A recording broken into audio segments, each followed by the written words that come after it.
Now 4.2 question number D. Second sums. Okay. 4x equal to 25. 4x equal to 25. We can find the solution of this equation. We can find the root of this equation. That is the value of x. Then 4x equal to 25. So meaning is 4 times x, that is 4 multiplied by x equal to 25. Here we are multiplying by 4. LHS part we have to make our variable alone. Okay, this variable we have to keep it here alone. So here multiplying by 4. Next step is the opposite operation of this equation. Here multiplying by 4. So we have to divide by 4. Both sides we have to divide by 4. LHS and RHS part. So here we can cancel this 4 and this 4. 1, 1. So x times 1 x divided by 1 is x itself. The answer is 25 on 4 is the answer. How can we check? We can give the value of this x in this given equation. That is 4 times instead of x 25 on 4. What is the value? We can cut this to. The answer is 25. That is the value given in the question. Okay, so x equal to 25 on 4 is the correct root of this equation or the value of this variable. Clear? Next, question number E. 8y is equal to 36. We can solve this. 8 times y is equal to 36. So 8 times y divided by 8 is equal to 36 on 8. Then this 8 and this 8 is cancelled. The answer is 36 on 8. So when we apply this value here, we will get 36.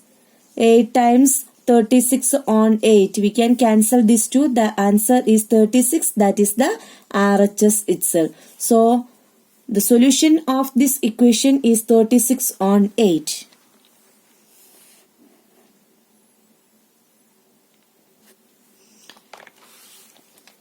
Z on 3 is equal to 5 on 4. First our step is we have to make the variable alone on the LHS part. How can we do? We are dividing by 3. So the solution opposite of dividing by 3 is multiplying by 3. So Z on 3 times 3 is equal to 5 on 4 times 3. We can cut these two. So Z here 1, here 1.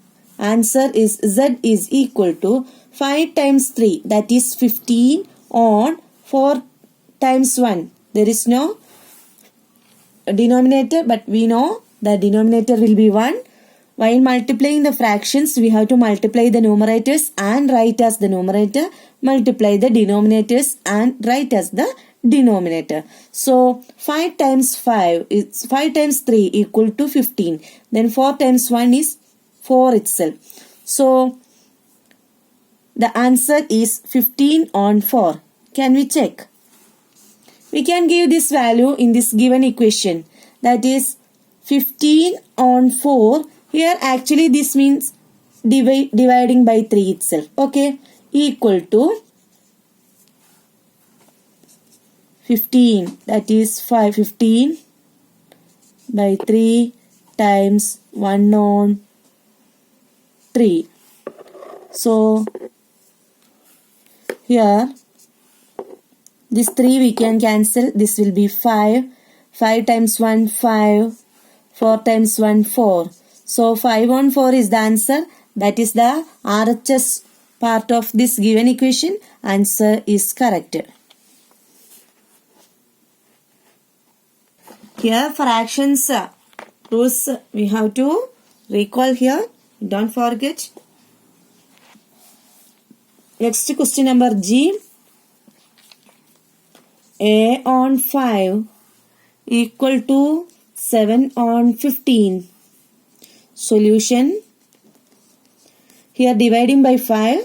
So we have to multiply by 5 both sides, LHS part and RHS part. We have to multiply by 5 for balancing this equation. Next step is we have to cut this 5. The answer is A is equal to 7 times 5, that is 35 on 15 is the answer. Then we have to check these answers are correct or wrong. Instead of A, we can apply 35 on 15, that is 35 on 15 divided by 5. We can do the calculation. We have to take the reciprocal of 5 and multiply. That is the fractions multiplication. 35 on 15 times 1 on 5. We can cut this 5 and this 35. That is 7 on 15 is the answer. 7 times 1, 7. 15 times 1, 15 is the answer. This is RHS part. The solution is correct for this given equation. Next question H. 20t is equal to negative 10. Solution. 20t, that is 20 times t. So what can we do? 20 times d divided by 20 is equal to negative 10 on 20. So this 20 and this 20 we can cancel. 1 and 1 is 1 times t itself divided by 1 again t. Then negative 10 on 20 is the answer. We can check 20 times, instead of t we can apply negative 10 on 20. Then this 20 and this 20 we can cancel. The answer will be negative 10. That is the RHS of our given equation. So we can say this t is equal to negative 10 on 20. The solution of this equation is negative 10 on 20. That is the root of this equation. Okay. Children, you have to watch this video 2 or 3 times and find out how can we solve the equation by using balancing method. Okay.